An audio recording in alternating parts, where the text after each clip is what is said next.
Alô, alô, Marciano. Aqui quem fala é da Terra. Alô, alô, Marciano. E aí? Down, down, down, down, down, down. Ah, sertanejo não sei nenhuma, não. Bebendo pra esquecer ela. Bebendo pra esquecer ela, eu vou te falar, é sacanagem, velho. E aí, como é que nós estamos aí? Todo mundo bem? Todo mundo tranquilo? Pega a apostila pra nós aí, na moral. Apostila, apostila.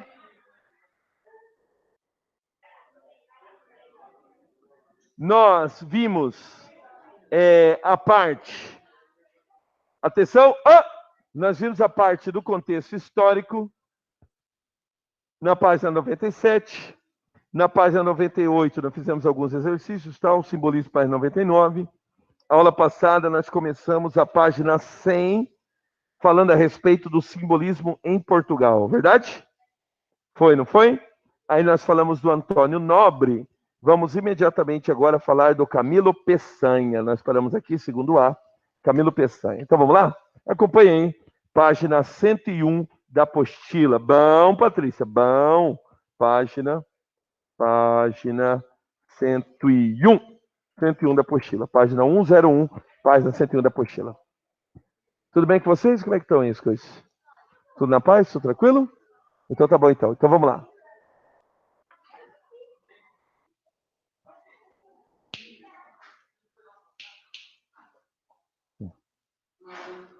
E aí, velho? Álcool? Obrigado, obrigado, meu rei. Isso aí. Manter a distância, referida à distância. Tá todo mundo com 1 para 1? 1 para 1. Não, não tá. Tá muito perto dela. Isso, ótimo. 1 para 1. Sempre 1 para 1. Tudo certo aí? Então já chega o Valdivino aqui. O Valdivino organiza a parada aqui. Certo? Isso, pegou o Alquinho ali. Tudo bem? Vamos começar? Então vamos lá. Chama lá o Camilo Peçanha. O Camilo Peçanha é o seguinte. Isso aí. Fortemente influenciado pelo escritor francês Paul Verlaine. Aí tem toda a história do Verlaine, página 101. Toda a história do Verlaine, que o Verlaine, né? Bom, vamos entrar no meio da questão do Verlaine. Camilo Peçanha, onde é que os senhores estavam? Ah, é? Isso é bom, então. Vai lá. Se organiza aí. Deixa eu ver onde é que vocês vão se organizar. Se organiza aí. Tem que ter sempre espaço de 1 por 1. 1 para 1, 1 para 1. Isso aí, isso aí, isso aí. Isso. Tá meio perto, mas isso aí, né?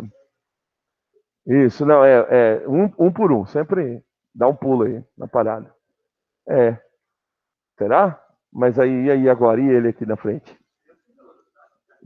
Quem que é o criminoso? Ah, é? É? Mas só que, tá vendo? Tem que ter um espaço de 1 por 1. Uma carteira de espaço. Pula para outra para frente aqui, então. Vê aqui onde ela tá com a perna aqui. Isso, traz um pouquinho mais a carteira para ficar meio longe dela. Um pouquinho mais. Traz assim para frente, para frente. Isso, meu camarada. Isso aí, minha chegada. 1,5 m, irmão. Sempre 1,5 m. Você assim um pouquinho. Isso. Fica mais na frente dela. Isso. Aí, ó. Fechou, fechou. Morreu a treta, morreu a treta. Então vamos lá.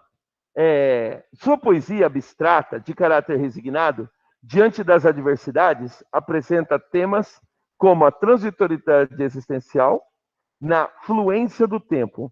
Não é à toa que sua única obra da chamada clepsydra em grego significa relógio d'água, tá? Alguns de seus poemas demonstram sua desesperança em relação a Portugal, outros tratam sobre seu exílio. Então, sempre lembrando, né? Portugal tinha um planejamento, o planejamento do mapa rosa, isso daí é frustrado. Não só é frustrado, como Portugal é obrigado a ceder tanto a sua colônia de Moçambique quanto a sua colônia de Angola à Inglaterra. Então, Portugal acaba ficando sem nada, né? E aí está ali um sentimento, né, de cachorro, né, vagabundo, né, de cachorro chutado em Portugal. Eu tenho esse primeiro poema aqui, vamos dar uma experimentada. O poema se chama Caminho. Vamos lá? Me acompanhem? Tenho sonhos cruéis na alma doente, sinto um vago receio prematuro. Vou a medo na aresta do futuro, embebido em saudades do presente. Saudades dessa dor que em vão procuro, no peito afugentar bem rudemente, devendo, ao desmaiar sobre o poente, cobrir-me o coração de um véu escuro. Porque a dor, esta falta de harmonia, toda a luz desgrenhada que alumia as almas doidamente o céu de agora. Sem ela o coração é quase nada, um sol onde espirrasse a madrugada, porque é só madrugada quando chora. Né? Muito bem, esse então foi Camilo Peçanha. Eu tenho aqui ao lado aqui algumas curiosidades, vamos ler? Primeiro o Antônio Nobre, tá?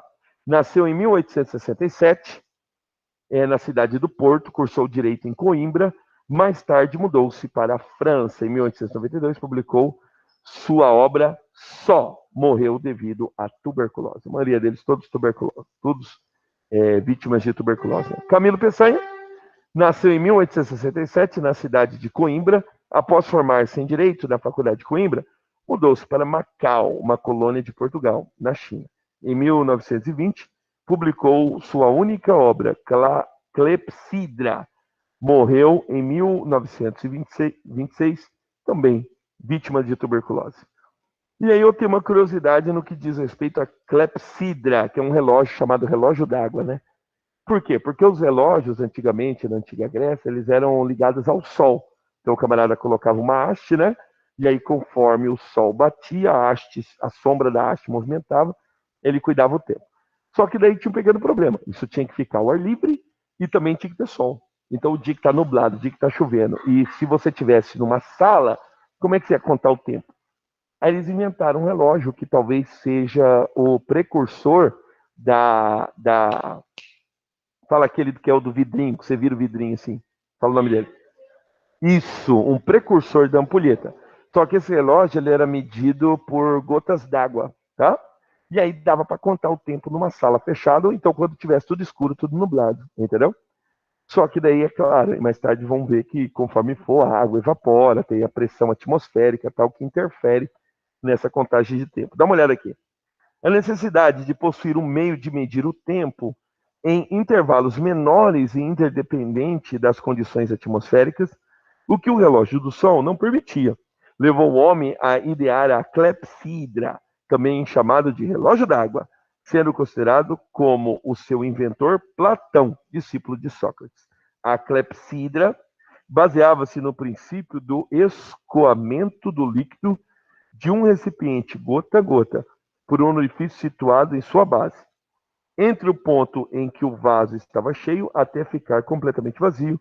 O homem calculou uma escala e dividiu o tempo. Este foi o primeiro relógio criado pelo homem, de maneira a lhe permitir a medição do tempo a qualquer hora do dia ou da noite, sem depender da luz dos astros. A contagem do tempo nesses relógios também era relativa, uma vez que estava diretamente condicionada à influência de diversos fatores, como pressão atmosférica, temperatura, liquidez da água empregada, né? Porque pensa se fosse uma região de muito frio, aí deixa ali, o troço congela, né? Aí não tinha como medir o tempo. Vamos falar deles então? Vamos falar do simbolismo no Brasil. Dois personagens muito importantes, um deles Cruz e Souza, outro deles Afonso Guimarães. Cruz e Souza, ele vai ter uma característica muito especial, muito peculiar. Qual que é a característica dele? Ele era negro. E sendo negro naquela época, já era algo fantástico ele saber ler. Era algo fantástico. Então, negros naquela época não aprendiam a ler, não aprendiam a escrever. Cruz e Souza deu um boi, que na fazenda onde ele morou, ele foi alvo, né, de uma das tantas tentativas de abolição da escravatura. Você lembra que a abolição ela não acontece necessariamente em 89. Existiram vários eventos abolicionistas. Você lembra de algum? Fala um evento abolicionista. Só um só. Hã? Não, um evento abolicionista para terminar com a escravidão. Ela não foi... Lei do sexagenário. A lei do sexagenário, ela é no mínimo uma piada, né? Porque a média de vida de um escravo era de 40 anos. O escravo não aguentava viver mais que 40 anos. Pensa uma vida de escravidão, sol a pino, o cara morreu com 40. Aí, para dar uma aliviada, o cara fala, não, com 60 anos ele está liberado. É mais ou menos o que estão fazendo com o professor, né? Colocaram a aposentadoria do professor lá em cima. O professor vai ter que trabalhar de fralda aqui. Porque dia desse o professor vai vir de fralda, se estiver dando aula para as crianças, pior ainda, porque daí tem que ter alguém para trocar as crianças e alguém para trocar o professor. A enfermeira termina de trocar as crianças e fala assim, professor, e o senhor já trocaram? Não, ainda não trocou a minha. Aí vai ter que levar o professor e trocar a fralda do professor, né? Porque o professor vai estar dando a aula velhinho, né? Vai estar aposentado bem velho. Beleza, essa é a lei do sexagenário. Você lembra de outra? A lei do ventre livre. A lei do ventre livre, Cruz de Souza entrou numa dessa. Então, Cruz de Souza nasce livre. Negro, nasce na fazenda. O que o dono da fazenda fez? Adotou ele. E colocou o nome dele, Cruz de Souza. E aí ensinou o menino, uma capacidade sinistra naquela época, né? Ensinou o menino a ler e escrever. Cruz de Souza, um pouquinho mais jovem que vocês, devia ter o quê? Uns 12, 11 anos, ele ganhava dinheiro recitando poemas que falavam sobre abolição na frente de bares, na frente de boates. Aí o pessoal achava bonitinho, né? Um negrinho recitando, por exemplo, o Navio Negreiro. Aí ele lia o Navio Negreiro, falava, que bonitinho um negro lendo o Navio Negreiro, e dava dinheiro para ele. Todo mundo assistiu aquela série do Netflix chamada N com E? N com E? Ah, muito bem. Eu assisto e choro até hoje, né? Então, o que acontece? A primeira temporada, o primeiro e o segundo episódio, no segundo episódio, ela foge de voltar ao orfanato, ela é forçada a voltar para o orfanato, ela não quer voltar ao orfanato, ela foge. Isso mesmo, sensacional. Eu lembrei do Cruz de Souza. A diferença é que o Cruz de Souza era negro. Ela, né, branquinha, ruiva, né, recitando um poema por dinheiro. O Cruz de Souza recitava o poema, ele negrinho, recitava o Navio Negreiro e todo mundo achava bonito. Ah, o negrinho, recitando o Navio Negreiro. E aí dava dinheiro para ele, entendeu? Vamos ler a respeito dele? Vamos lá? Primeiro, um parâmetro desse simbolismo do Brasil. Sempre lembrando, é virada do século XIX para o século XX. Nós temos um Brasil que é uma república muito nova. E, claro, sofre as influências desses postulados de Sigmund Freud. Então vamos lá. O simbolismo teve início no Brasil em 1893 com a publicação do livro Missal e Broquéis de Cruz e Souza, sendo o primeiro composto por poemas em prosa e o segundo em versos, tá?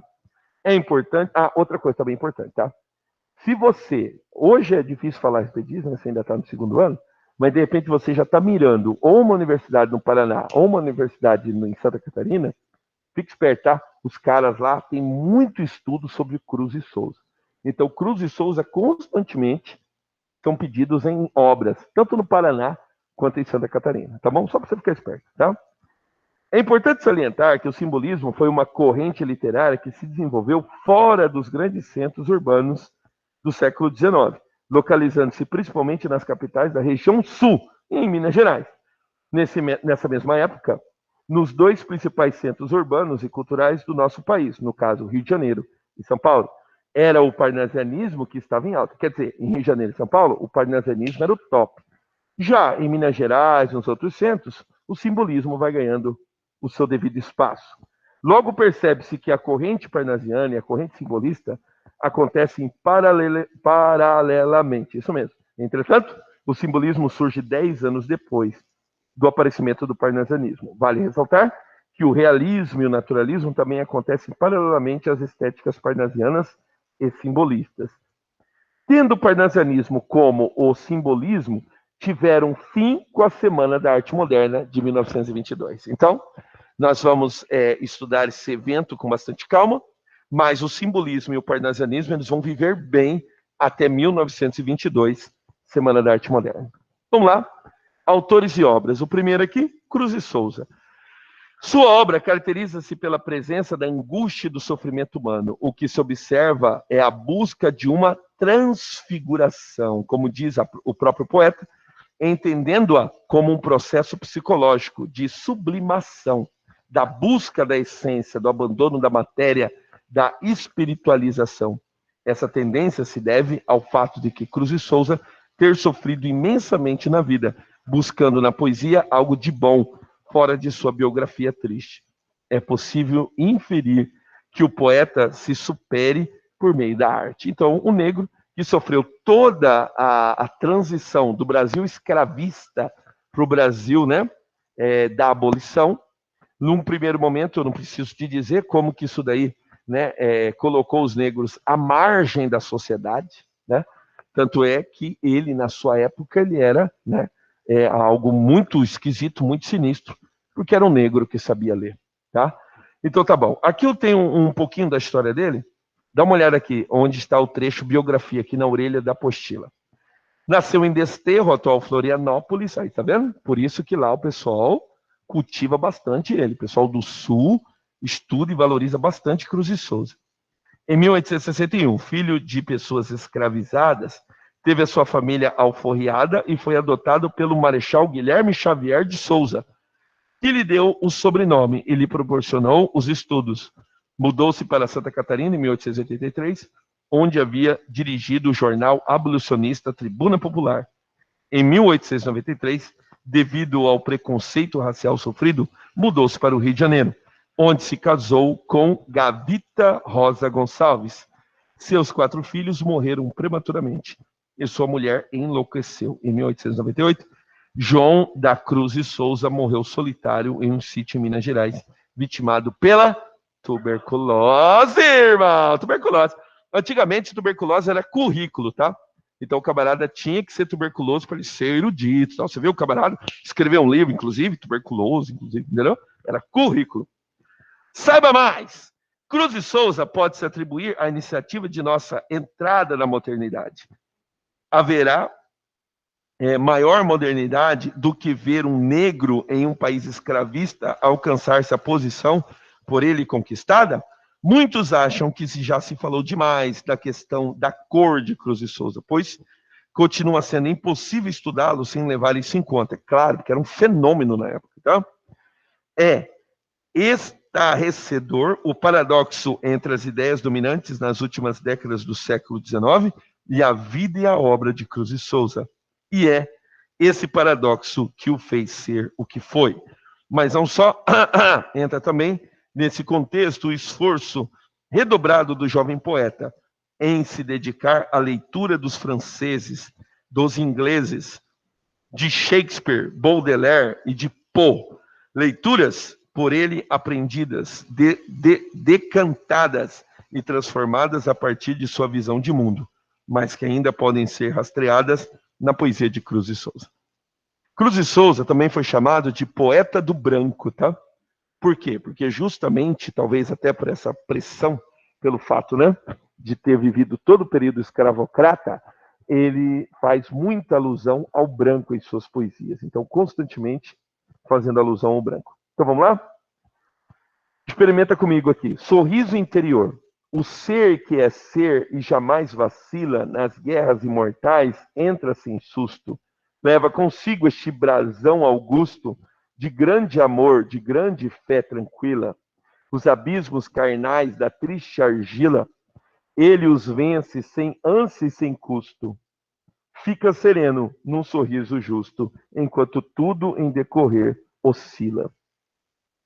Ondas interiores de grandeza dão esta glória em frente à natureza, esse esplendor, todo esse largo eflúvio. O ser que é ser transformado como em flores, e para ironizar as próprias dores, canta por entre as águas do dilúvio. Continua. Percebe-se a angústia sexual, que também é sublimada, tornando-se uma idealização platônica. Aí eu tenho o poema Lembranças Apagadas. Vamos lá? Me acompanha aqui. Outros mais do que o meu finos olfatos sintam aquele aroma estranho e belo que tu, ó lírio lânguido singelo, guardastes nos teus íntimos recatos. E outros se lembrem dos sutis e exatos traços que hoje não lembro e não revelo, e se recordem com profundo anelo da tua voz de siderais contatos. Mas eu, para lembrar mortos encantos, rosas murchas de graças e quebrantos, lenhas, perfil e tanta dor saudosa, tanto martírio, tanta mágoa e pena, precisaria de uma luz serena, de uma luz imortal maravilhosa. Né? Então, no caso aqui, ele e sua poesia voltado, né, a esse enigmático. Você veja que a interpretação dele é uma interpretação dúbia. Você pode, no final aqui, falar assim para mim, não, ele está falando da morte. Aí o outro olha e fala assim, não, acho que ele está falando da vida. Entendeu? Então ele nunca vai falar algo de forma direta, sempre sugerindo, sempre com símbolos. Vamos lá? Canção da formosura. Vinho de sol ideal, canta e cintila, nos teus olhos cintila e aos lábios desce. Desce a boca cheirosa e a empurpurece. Cintila e canta após dentre a pupila. Sobe cantando a limpidez tranquila da tua alma estrelada e resplandece. Canta de novo e na doirada messe de teu amor se perpetua e trila. Canta e te alaga e se derrama e alaga num rio de ouro iriante se propaga na tua carne alabastrina e pura. Cintila e canta na canção das cores, na harmonia dos astros sonhadores, a canção imortal da formosura. Show? Então aqui, Cruz e Souza. Aí como nós havíamos experimentado também, ele tem a antífona. Antífona eu não vou ler. A antífona, lembra sempre, é uma música, né, que antecede um inário. Dá uma olhada aqui nas curiosidades, aqui do lado. Aqui. Antífona, versículo recitado no início e no final de um salmo, o que o coro repete. As antífonas se cantam a duas vozes, uma responde à outra, e pode ter citações das escrituras cristãs.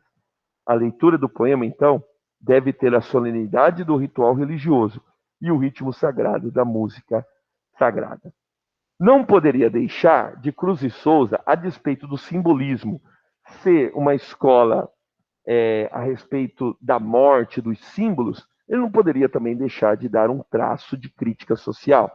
E a gente tem aqui um pedacinho, né, como eu posso dizer, desse traço de crítica social. Dá uma olhada aqui. Temos ainda o importante poema Litânia dos Poderes, que faz com que o simbolismo não seja uma arte totalmente desvinculada, por apresentar temática de denúncia social. Leia alguns desses trechos. Vamos lá? Litânia dos Poderes. Os miseráveis, os rotos, são as flores dos esgotos. São aspectos implacáveis, os rotos e os miseráveis.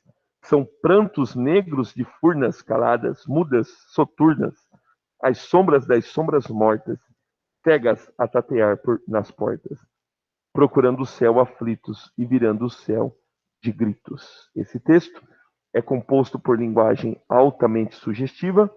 Os versos dísticos rimados trazem um poema toda a musicalidade característica do simbolismo. E aí, para a gente fechar o argumento de hoje, Afonso Guimarães. Vira aí, página 104.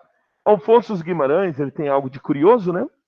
Ele casa-se a primeira vez, casa-se com a sua primeira esposa, só que a primeira esposa, ela morre muito cedo. E daí, o que ele faz? Ele muda para o interior de Minas Gerais e lá ele se casa de novo. Com a atual mulher, ele tem 14 filhos. Eu vou falar de novo. Ele tem 14 filhos. Pensa lá a sua casa com 13 irmãos seus. O cara é uma máquina de fazer filho, né? Só que daí, o que acontece? Dizem as más línguas, né? Que ele escreveu a vida toda pensando na primeira mulher. Então, ele fez para a primeira mulher, ele fez poesias, para a segunda mulher, ele fez filhos. Sensacional, né? Vou repetir. A primeira ele fez poesia, na segunda ele fez filhos. E escreveu a vida toda para a primeira mulher. Acompanha aí o Afonso Guimarães, vagabundo, desgraçado. Vamos lá. Afonso Guimarães nasceu em Ouro Preto, Minas Gerais, em 1870, tá? Em 1888, morre prematuramente sua noiva, Constança. Nem chegou a casar com a mulher. O que será tema permanente de sua obra. Estudou Direito em São Paulo, voltando depois formado a Mariana, Minas Gerais, para exercer o cargo de juiz. Casou-se em 1897 e tornou-se pai de... Eita, pega! Veio a falecer em 1921. Suas principais obras são Santuário das Dores, de Nossa Senhora, Dona Mística e Paul Lyre. Isso mesmo. Vamos lá, vamos experimentar um pouquinho do Afonso Guimarães, irmão. Vamos lá.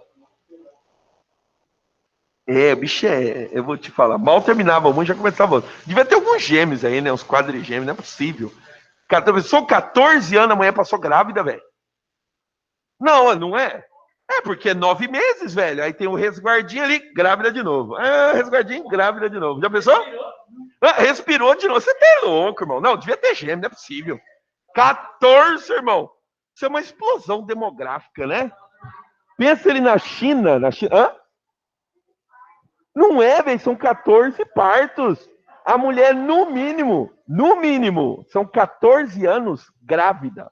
Sem intervalo. No mínimo. Agora, se ela teve intervalo de 1 ano ou 2, aí ferrou, né, irmão? Não tinha paz, tinha sossego. Você tá louco, vai. Vamos lá.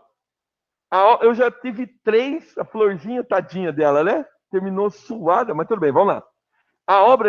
E sempre lembrando, né? Que daí, hoje em dia, você espirrou, é parto cesariano, né? Tô gripado, cesariana. Tô com a unha inclinada, cesariana, entendeu? Então o negócio é cortar você. Você tá ligado que na Europa não é assim, né? Na Europa espera até o último momento você ter o parto normal. É só se acontecer alguma desgraça, não tem jeito, aí corta você. Se não, parto é normal, entendeu? E hoje em dia a mulherada corre do parto normal igual corre do capeta, não é verdade? Mas você tá louco. Cara, eu não sei. Anestesiado. Aí o problema é o depois, entendeu? O depois. Aí tem resguardo. O problema é depois. O normal, a mulher sofre ali na parada, só que daí o que acontece? O outro dia ela já tá conversando, já tá lidando a vida e tal. O negócio é rápido, recupera rápido, entendeu? O corpo humano foi feito para isso, velho. Né? Aí fica do... Agora, se o parto correr bem, deu certinho, mulher leva. Agora, cortou, aí ferrou, né? Aí até recuperar do corte, anestesia, é treta. Vamos lá. Vamos tentar conhecer, entrar na mente do cara que fez 14 filhos. Desgraçado, cretino. Vamos lá. A obra de Afonso Guimarães tem como tema único a morte da amada. Você vê, ele vai amar a mulher o resto da vida, cara. Eu acho sensacional esse tema, tudo bem. Não é, cara? Com a outra, parece que não, né? Porque a mulher que fez 14 filhos, para ela nada. Para a outra, todos os poemas do mundo. Então vamos lá. Só fez 14 filhos, isso mesmo. Desse tema base surgem outras temáticas, tá? Como o misticismo religioso, voltado à liturgia católica, e o amor transcendente e espiritualizado, como uma fuga ao seu sofrimento. A morte, em seus poemas, apresenta-se como uma forma de sublimação numa tentativa de aproximar-se de sua amada, tratada de forma idealizada. O platonismo místico. Então a mulher já morreu e ele continua amando a mulher. Vamos lá? Hão de chorar por ti, vão chorar por ela os cinamomos. Vamos tentar? Hão de chorar por ela os cinamomos, murchando as flores ao tombar do dia. Dos laranjais hão de cair os pomos, lembrando-se daquela que os colhia. As estrelas dirão, ai, nada somos, pois ela se morreu, silene e fria. E pondo os olhos nela como pomos, hão de chorar a irmã que lhe sorria. A lua, que lhe foi mãe carinhosa, que a viu nascer e amar, há de envolvê-la entre lírios e pétalas de rosa. Os meus sonhos de amor serão defuntos, e os arcanjos dirão no azul ao vê-la, pensando em mim, por que não vieram juntos? Eita pipoco, irmão! Hão de chorar por ela os cinamomos. Você é louco. Vamos lá? Mais um aqui. Seus poemas revelam uma atmosfera noturna, lunar, tá? O sofrimento é um aspecto característico de sua obra. O crítico Alfredo Bossi, tem um livro dele lá em casa, define Alfonso como um poeta fluido e depressivo. Observa-se também a figura de Nossa Senhora, o livro Septenário das Dores de Nossa Senhora. Alfonso utilizou-se muito de redondilha e de soneto decassílabo. Seus versos possuem grande poder de sugestão, devido à forte musicalidade presente neles. Então vamos lá? No poema Elegíaco é um poema póstumo, tá? Observa a lembrança da mata morta, Constança, na figura da Ismália. Vamos lá? Ismália. Quando Ismália.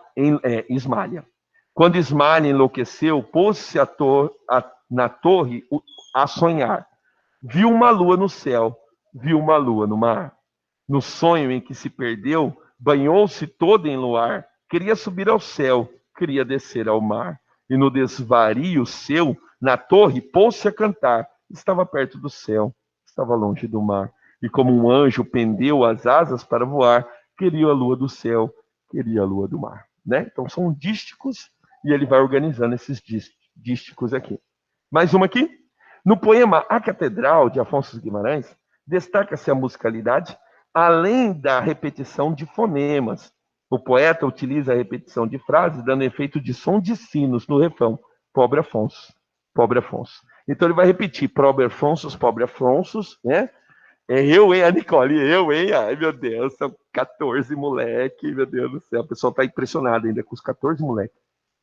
É muito moleque, né? Remelento, né? Numa casa, né, velho? 14 moleque remelento. Será que você troca os moleques? Os moleques ficam cagados assim, o dia todo. Deve ficar cagado, né? Porque como é que você vai trocar 14 moleque, irmão? Aí, já pensou? Não, não podia. Impossível sair para trabalhar. Impossível. Ficava em casa. Só vive para isso, velho. Viu? É isso aí. Todo mundo já viu isso em casa? Os mais velhos cuidando dos mais jovens? É, mas um tem 14 anos, velho. Um tem 14 anos, irmão. É, aí não dá. Não, mas o outro tem 13, já dá pra cuidar de outro. É, uai, não é? Como é que é? E assim por diante. É, pra ajudar. Pensa, irmão, 14 colocando a mão da tomada, sabe que você cuida? Cuida nada, você fala assim, ó, lambe aí logo que é pra dar um choque, que é pra você ficar esperto e colocar mais a língua aí, né? E assim por diante. Vamos lá. Catedral. Último poema. Catedral. Aí, ó. Vocês não viram? Ó. Valdivino, vem ver, vocês estão aglomerados, velho. Valdivino tá cuidando da parada. E tem que cuidar, cara. Se os caras chegam aí e multam a gente tá ferrado, velho. A multa é de arrancar o curioso dentro da gaiola. Não pode ficar aglomerado. É carteirinha de intervalo. Como é que é? Como é que é? É, não, eu vou dar uma porrada na boca de um aí, irmão. Que isso? Vamos lá, então. Catedral. Entre brumas ao longo surge a aurora, e ali no orvalho, aos poucos se evapora. Agoniza o arrebol, a catedral ebúrnea no seu sonho, aparece na paz do céu risonho, toda branca de sol. E o sino canta em lúgubres responsos, pobre Afonsos, pobre Afonsos. Interessante, né? É como se fosse o sino. O aço glorioso segue a eterna estrada. Uma áurea seta lhe cintila em cada refulgente raio de luz. A catedral ebúrnea do meu sonho, onde os meus olhos tão cansados ponho, recebe a bênção de Jesus e o sino clama em lúgubres responsos. Pobre Afonsos, pobre Afonsos. Por entre lírios e liazes desce, a tarde esquiva, emargurada parece, põe-se o luar a rezar. A catedral ebúrnea do meu sonho aparece na paz do céu tristonho, toda branca de luar, e o sino chora em lúgubres responsos. Pobre Afonsos, pobre Afonsos.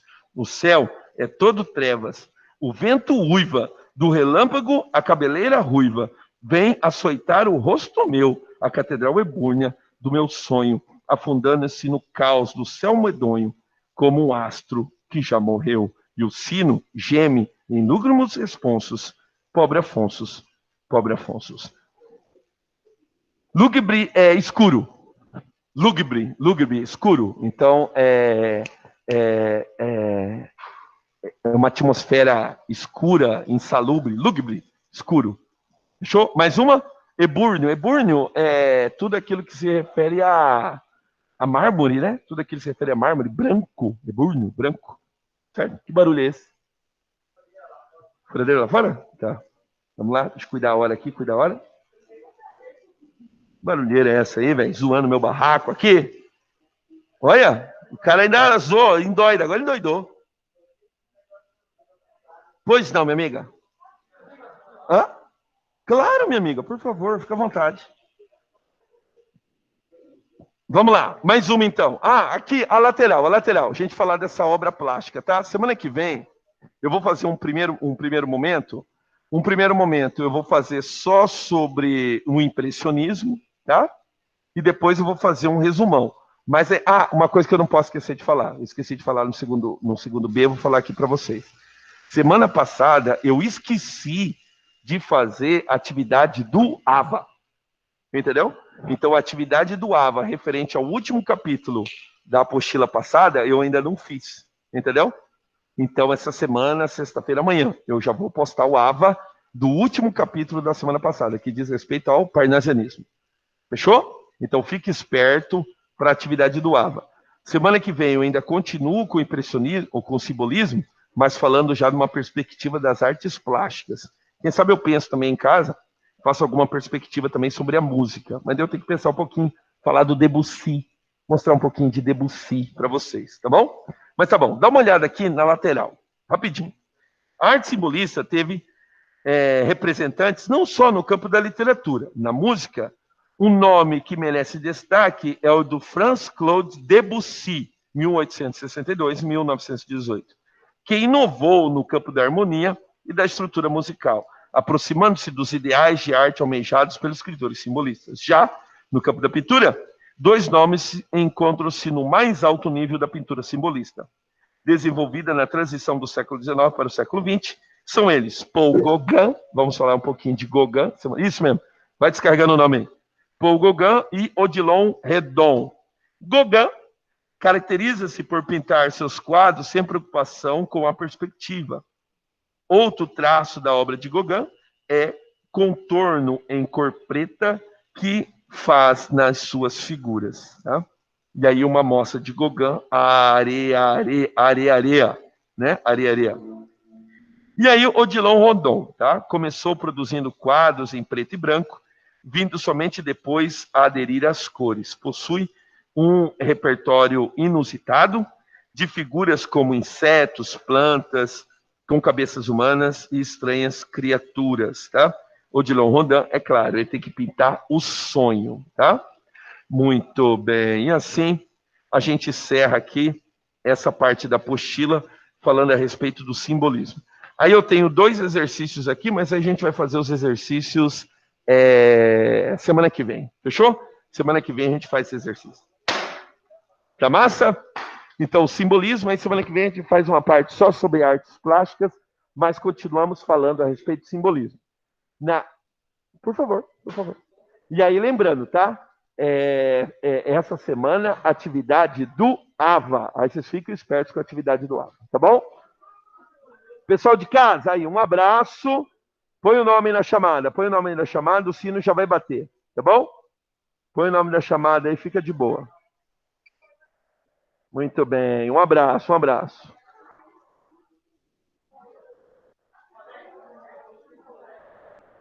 Por que vocês estavam vendo a bolacha de praia? Por que estava vendo a bolacha de praia? Mas por quê? O que ele falou?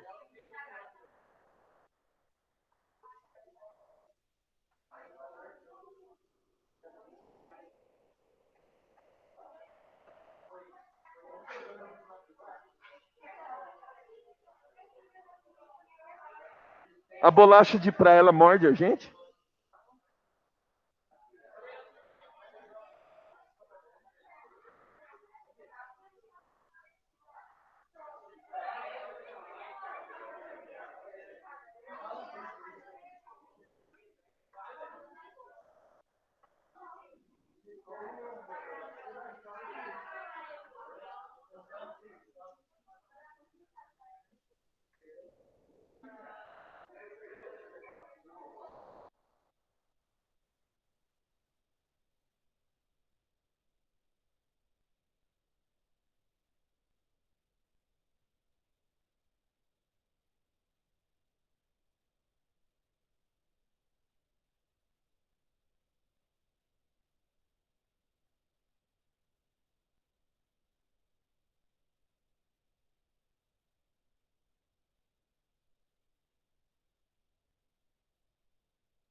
Olá, tudo bem? Estamos aqui em mais um programa, mais você, menos você no caso. E aí? Pessoal, na aula passada, eu estava lá no terceiro ano, demorei para voltar. Obrigado, Paulo. Obrigado, Pedro. Agradece o Paulo lá para mim, Pedro. Pronto, tá resolvido. Na aula passada eu tinha deixado com vocês, a máscara vai subindo, tinha deixado com vocês uma folhinha na aula de ontem. Cadê a folhinha? Essa folhinha, ela trata o quê? Trata das leis da refração, né? Que fala aí do que acontece quando a luz muda de um meio para o outro. Amém? Eu...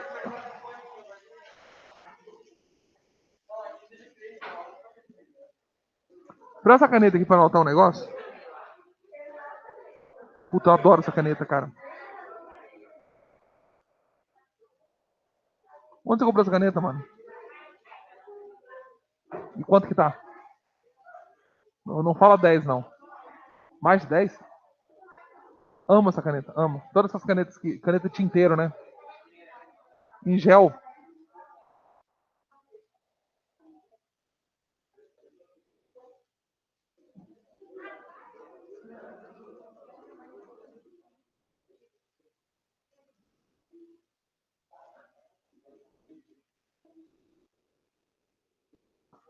Caneta em gel. Linda. Ó, o meu amigo aqui do comércio quer comprar, professor? Aí o cara já puxa uma caneta. Dependendo do amigo, é perigoso ele roubar de você para vender para mim. Ó. Olha o cara, mano. Me encontra lá do lado do bebedor depois da aula. Ó, a caneta aí, padrinho. A caneta aí, padrinho. Ó. Já fizemos a questão de número na ordem aí, né? A 10. Não, tá. O número que tá aí. A 10, a 8. A 8 nós fizemos? Ficou faltando a 14 e a 15. Eu comecei. Quem terminou. Nossa, que máscara maldita. Quem terminou a 15?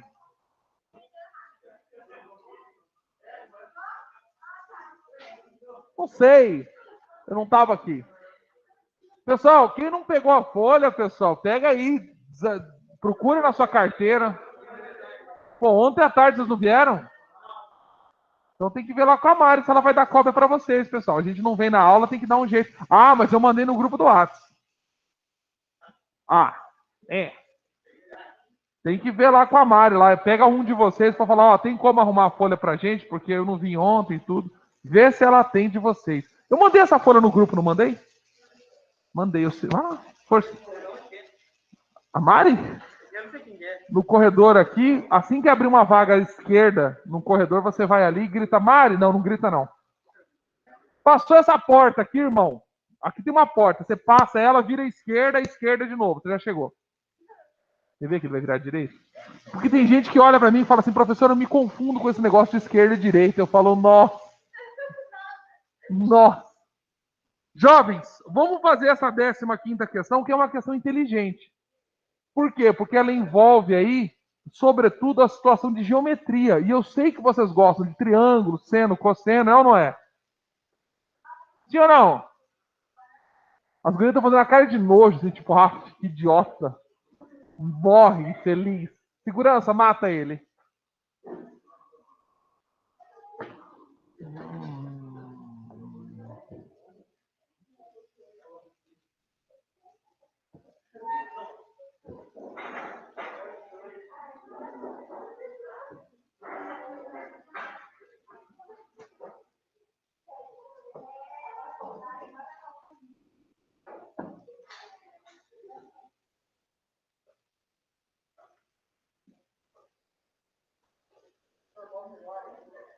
Oi?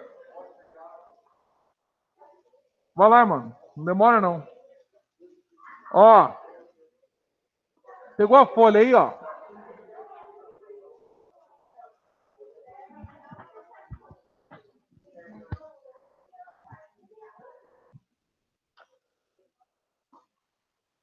O bagulho tava assim, ó.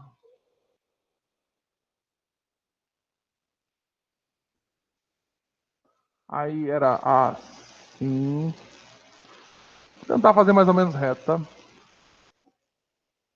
Aí o raio vinha de assim, porque pobre fala de assim. Eu sei porque eu já fui pobre já. E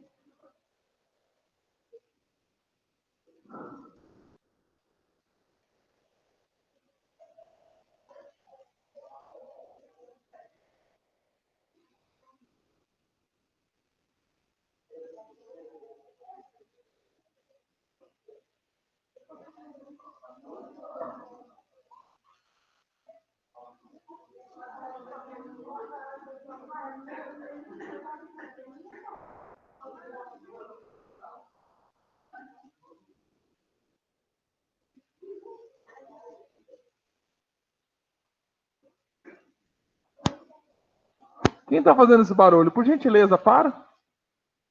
Obrigado.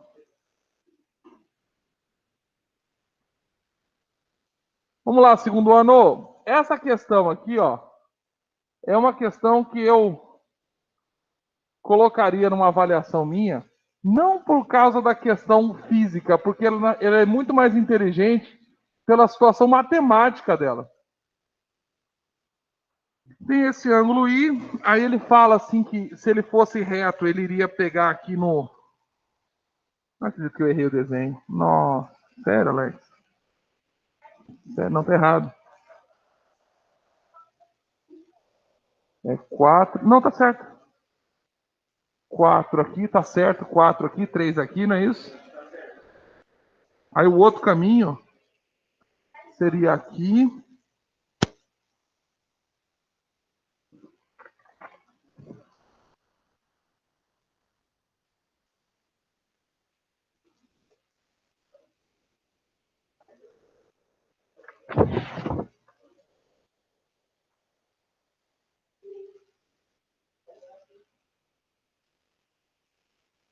Ó, você que tá em casa aí, ó, que não veio hoje na aula, abre aí o arquivo que eu mandei ontem, vai ter um desenho similar a esse, não é isso? E aí ele fala que a cada 2 desses daqui tem 2 centímetros, e aqui também tem 2 centímetros. Não é isso que está aí na questão de número 15? Pessoal que está em casa, sim ou não? Sim. Ah, que alegria, tem gente viva e amém. Então olha só, aí ele fala que o bagulho desce aqui e tarará.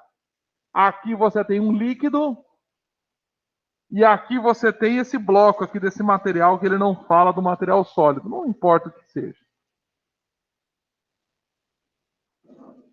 Aí o bagulho vem e passou assim. Aí ele fala assim: um raio de luz X se propaga num líquido cujo índice de refração é de 9 oitavos, Ni do líquido é 9 oitavos. Já começou por aqui, já bateu na fração já. Beleza?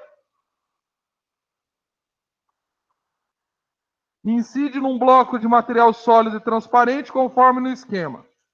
De acordo com as medidas indicadas no esquema, o índice de refração em relação ao líquido e do índice de refração absoluto do material do bloco, ou seja, ele está te pedindo o Ni do bloco.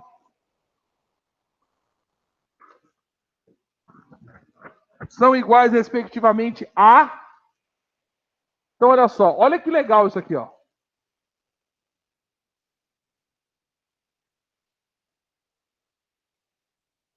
Jovem, o que eu falei na aula passada a respeito dessa situação de refração e vem e vai? Eu falei o seguinte. Não sei se você lembra, foi ontem, faz muito tempo. Vou dar um zoom aqui, porque deve estar meio ruim de ver o quadro ali. Jovem, eu falei que tinha uma regra, né, para a gente lidar com esses ângulos aqui, ó. Como é que era essa regra? Era uma expressão matemática chamada lei de Snell. Falei ontem, meu Deus. Snell, Snell. Ele botou o nome de um Digimon no negócio. Veio para cá. Você tá vendo aqui com o seu olho, tá vendo com o olho, que esse ângulo R aqui, ó, é menor do que o ângulo I. Ou seja, ele aproximou ou distanciou da normal? Ele aproximou. Então eu tenho certeza que o Ni do bloco é maior ou menor do que o Ni do líquido? Ele é maior. Quem falou? Está prestando atenção. Falei isso ontem para você. Se ele aproxima da normal, é porque o raio luminoso está enfrentando dificuldade. Quando ele afasta, é porque ele está enfrentando. Fiz até aquela brincadeira com vocês não esquecerem, né? Do negócio, mãe, me ajuda, tô com câncer. Dá, minha mãe, te amo, me ajuda, me ajuda. Na facilidade, sua mãe fala, filha, você fala, eu tô com dinheiro, dá licença. Quem é você? Segurança, tira essa senhora daqui. Normal isso. Na facilidade, as pessoas se afastam. Muito dinheiro, muito poder, ostentação, Instagram com mais de 1.000 seguidores, a pessoa já começa a flutuar, é ou não é? Bem blogueirinha. Não, né? Mas vocês entenderam a ideia. A pergunta é, se aproximou é porque ele está enfrentando dificuldade. A primeira pergunta é, qual é o valor do Ni desse bloco? O Zazik ontem falou de alguma fórmula que você pudesse usar para achar esse Ni aqui? Ni1 é o seno do ângulo de incidência. É a lei de Snell que o meu amigo estava falando aqui agora. Ni2, o seno do ângulo de refração. Sim ou não? Aqui eu vou trocar o 1 pelo L, né, que é o do líquido. E vou trocar esse 2 aqui pelo BL, que seria do bloco. Beleza? Seno do líquido, eu tenho? O exercício fala ou não? Oi, segundo ano. O exercício está falando do líquido? Quanto vale?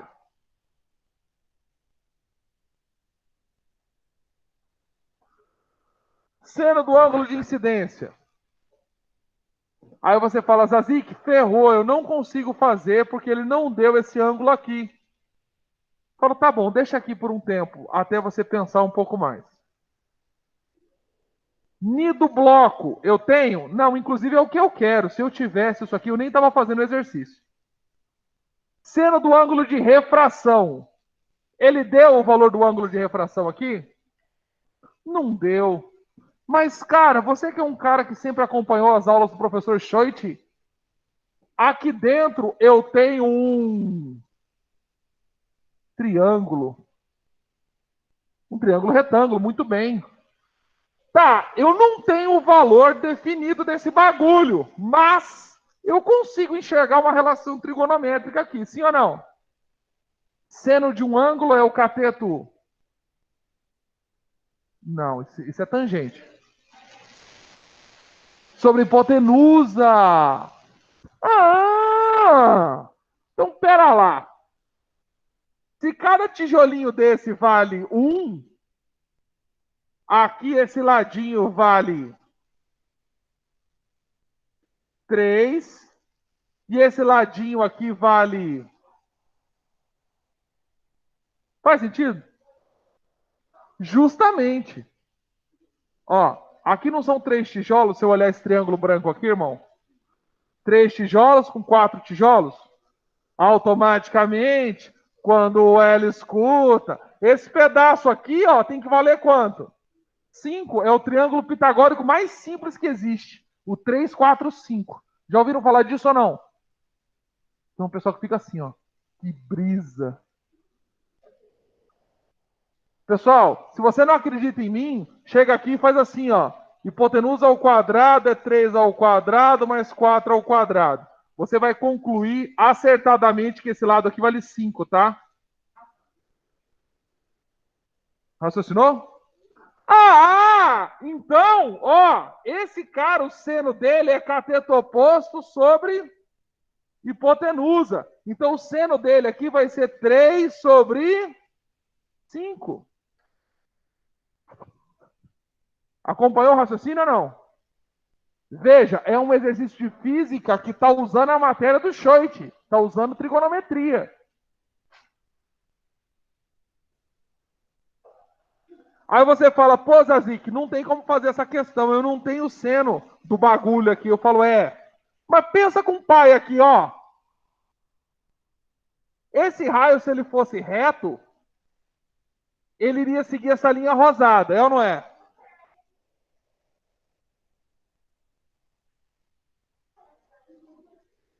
Não, o de vocês termina aqui assim, eu acho.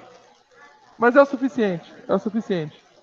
Ó, vê se você concorda comigo aqui, ó pai, que você não tem o seno desse ângulo. Não está formalizado, não está fornecido. Mas olha esse triângulo aqui, ó. Esse ângulo é I, não é? Esse cara aqui, ó, se eu fechar aqui, ó, esse cara é I também. Lembrando lá daquela história de opostos pelo vértice. Você lembra disso? Porque esse ângulo que está aqui é o mesmo ângulo que aparece aqui. Porque eu estou tendo isso aqui, ó. Esse ângulo aqui é o mesmo desse. Opostos pelo vértice. Lembra lá do teorema de Tales? Esse ângulo é igual a esse ângulo é igual a esse ângulo é igual a esse ângulo é igual a esse. Lembra disso? Sétimo ano, né? Teorema de Tales. Maravilhoso. Por que eu estou rezando esse jutsu aqui, ó? Porque aqui, ó, eu vi um triângulo. Acho que eu vi um gatinho. E aqui eu consigo usar a mesma tática de cateto oposto. Oi, oi, oi. Dá para eu pensar do mesmo jeito aqui, ó. Jovem, nesse outro triângulo aqui, ó. Esse lado vale 3. Esse lado aqui vale 4. E esse pedaço aqui, ó, por uma coincidência do caramba, vale 5. Enxergou que eu vi 2 triângulos no mesmo desenho? O primeiro era esse branco aqui, ó, que eu fiz bem separado. Não, esse daqui eu vi porque eu não tinha nenhum recurso para achar esse I aqui. Aqui para cima eu não tenho nada. Tô pelado, com frio, na chuva. Não tenho nada aqui, ó, não me falou nada. O que eu fiz? Eu aumentei esse cara aqui para baixo e tentei enxergar o irmão dele aqui para dentro, ó. E aí eu vi um triângulo rosa aqui, ó. 4 e a hipotenusa vale 5. E agora a gente vai matar o exercício. 9 oitavos. Quem que é o seno desse ângulo I aqui? É cateto oposto, que no caso vale sobre a hipotenusa, que vale... Agora ele morre. Iaço, desgraçado, você vai morrer agora.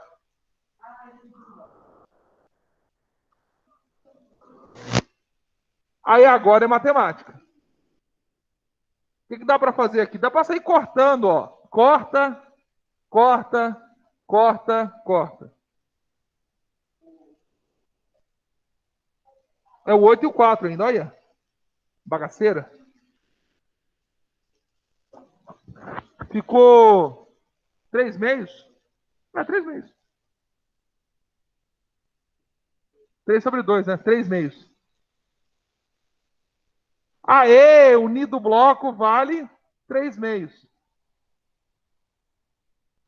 Aí, ele fez uma outra sacanagem aí, que ele pediu para você nessa situação, ele te pediu também para achar o índice de refração relativo. O que é o índice de refração relativo? É quando você divide 2 índices de refração. Só isso. E ele pede para você fazer o do bloco sobre o do líquido. O índice de refração relativo ao líquido, né? Olha a maldade. Refração relativo ao líquido. Então é do bloco ao líquido. Você simplesmente vai fazer ni do bloco sobre ni do líquido. Só isso. Vão dar aí 2 frações. Você vai resolver.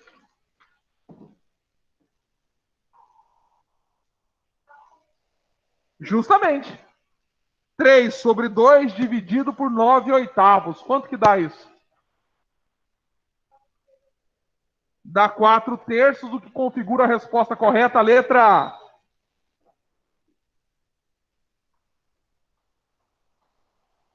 Massa, né?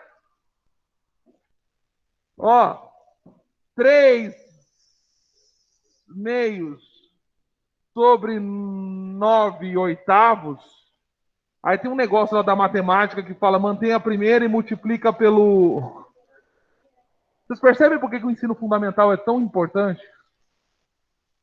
O ensino fundamental é essencial. Eu estou dando aula para vocês, você ainda tem essa noção. Na escola pública eu vou falar isso aqui, os caras não têm a menor ideia. Tem aluno que fala, caraca, dá para dividir fração de fração? Você olha para o cara e fala, dá.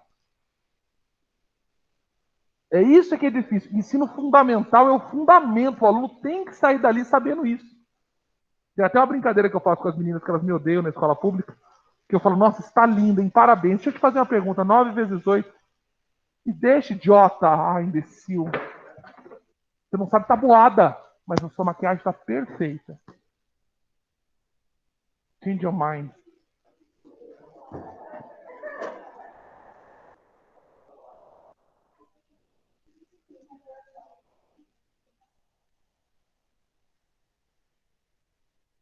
Caraca, vai dar... Dá para simplificar esse bagulho aqui, né?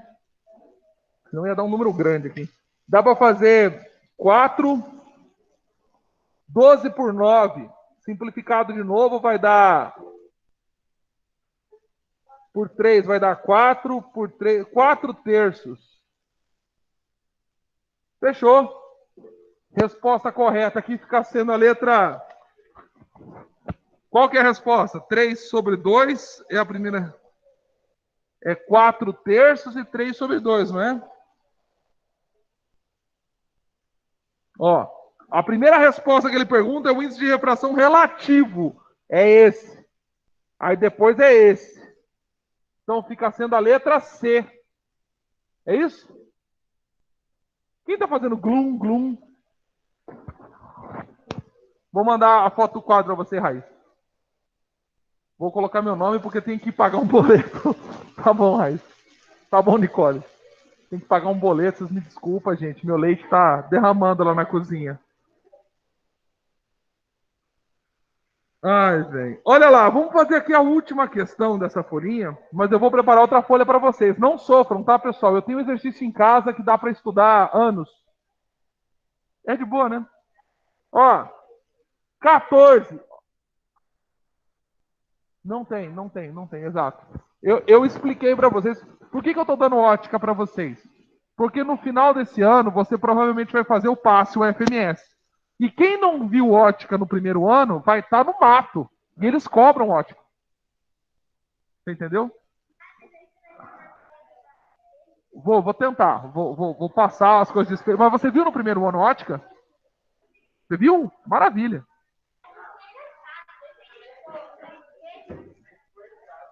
É chato, mas tem que.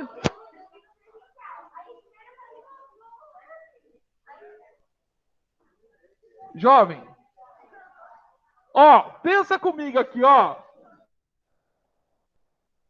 que eu tô notando aqui, ó?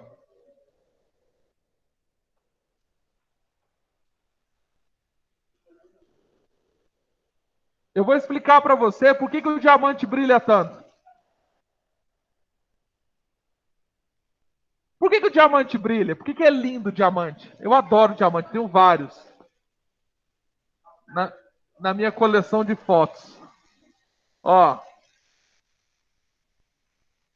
pessoal, imagina que um raio luminoso esteja passando do vidro para o ar. Acompanha comigo o raciocínio, que você vai entender uma coisa que pouquíssima gente entende.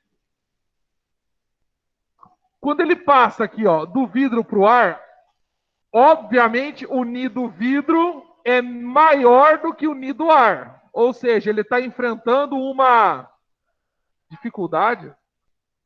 Está indo de alta dificuldade, uma baixa dificuldade. Ou seja, baixa dificuldade a gente até troca de nome, é uma facilidade. Concorda? O raio luminoso faz o quê? Aproxima ou afasta do normal? Ele vai fazer isso aqui, ó. Concorda? Se você pensar num outro raio luminoso que veio aqui, ó, e passou aqui, ó. Quanto mais você distanciar aqui, mais ele vai afastar aqui. Puta, queria um giz de outra cor aqui.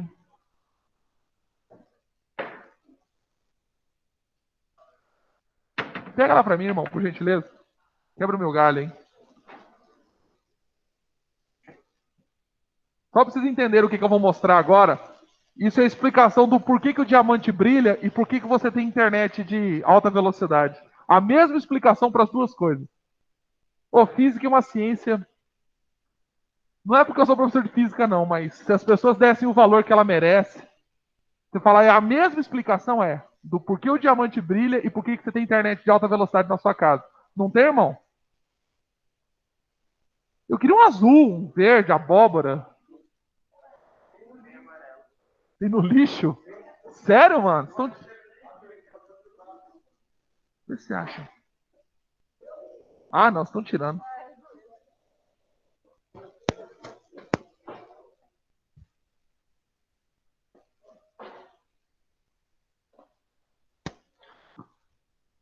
Oi, oi, oi, tudo bem? Você não consegue dizer pra mim de várias cores, amor? De pelo menos mais 3 cores que não seja rosa e branco?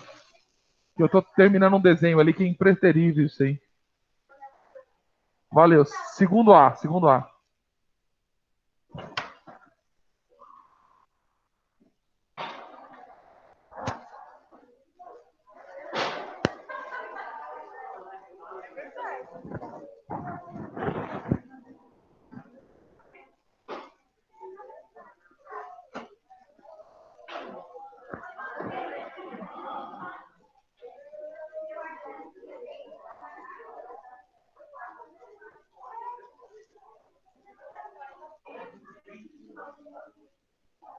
Que hora que acaba? Ó, pessoal, vou tentar seguir do jeito que tá aqui mesmo, ó. Se eu abrir mais, você concorda que ele vai sair aqui já, ó? Porque quanto mais eu abro, mais ele vai distanciando. Nesse próximo nível é que acontece uma coisa assombrosa. Isso chama-se ângulo limite. Quando eu faço o raio luminoso incidir aqui e ele abre e já sai raso aqui, ó. Se eu abrir um pouco mais além do ângulo limite, ele reflete 100%. Ah, muito obrigado. Muito obrigado. Olha que coisa louca, ó. Aqui o ângulo limite. Se eu abro mais, o bagulho faz assim, ó.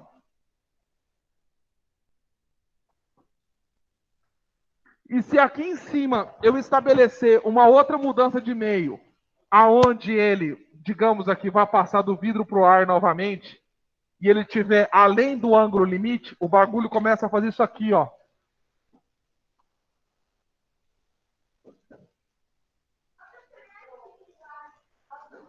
É exatamente assim que a sua internet fica sendo de banda larga. Porque ele tinha um limite. Você percebeu que na linha... Pessoal, vamos sentar, pessoal. Tem mais 5 minutos. Nessa linha verde aqui, você estava na situação de abertura aonde ele já estava passando aqui para o outro meio. Estava passando aqui nessa região de limite. Se eu forçar mais, ele não tem como abrir mais. Concorda? Porque aí ele vai ficar preso nesse meio aqui, ó. E é isso que acontece na sua internet lá, seu Oi Fibra, ou Claro Fibra, não sei o nome da empresa, que você tem um cano, uma espécie de um fio, que ele fala que não pode dobrar ele 90 graus, o cara não fala isso quando vai instalar na sua casa, não dobre isso aqui 90 graus. Que aí você interrompe o feixe luminoso. O que o cara faz? Ele prende um pulso luminoso dentro da fibra ótica e o pulso fica fazendo isso aqui, ó. E você consegue fazer um pulso percorrer quilômetros sem ter dissipação quase nenhuma. E é aí que a sua internet fica de alta velocidade. Fala.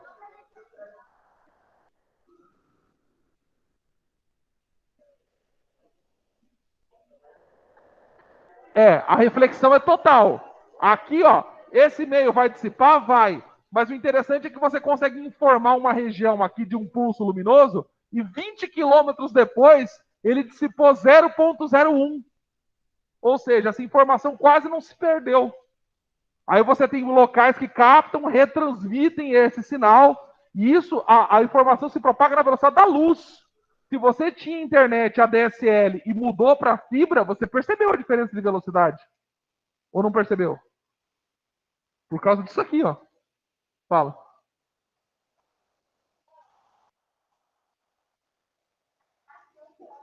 Sim, os cabos de fibra ótica são transoceânicos. Tecnologia bruta. Os caras pegam imensos tubos de fibra ótica, revestem ele de malha metálica, né? E aí colocam ele para passar do Brasil até a África ou do Brasil até a Europa. Dá para acreditar nisso? E sabe qual que é o louco? Acredite, olha que doido. Como é um pulso luminoso e tem uma oscilação de campo eletromagnético, a gente não vê, o tubarão vê.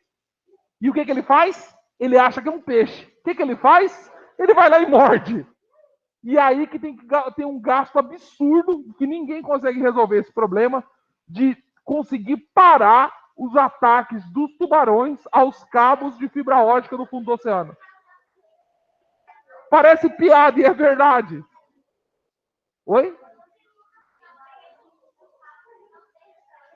Não, até agora a gente não conseguiu. O que os caras fazem? Eles põem um monte de malha, de ferro, de aço, mas o tubarão invoca, fala, eu vou morder, o negócio tá vivo, eu vou morder.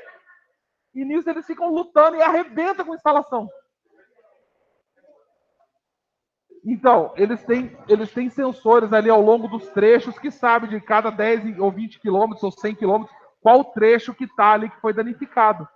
Mas é uma coisa besta que parece meme e é verdade. Os tubarões mordem os cabos e dificulta a transmissão de sinal. A gente tem cabos físicos entre Brasil e Europa. Não cai. Eles têm outros protocolos. Assim, ele vai estragar uma parte dos cabos. Não é um cabo só que ele mordeu e, puta, isolei um continente. São vários cabos. Imagina, tem que caçar essa filha da puta, né? Mas, deixa eu dar tchau pro pessoal que tá em casa. Tchau, pessoal. Tchau, tchau. Até amanhã. Professor, a foto. Tchau, lindão. Pra você, tá? Já mando. Tchau.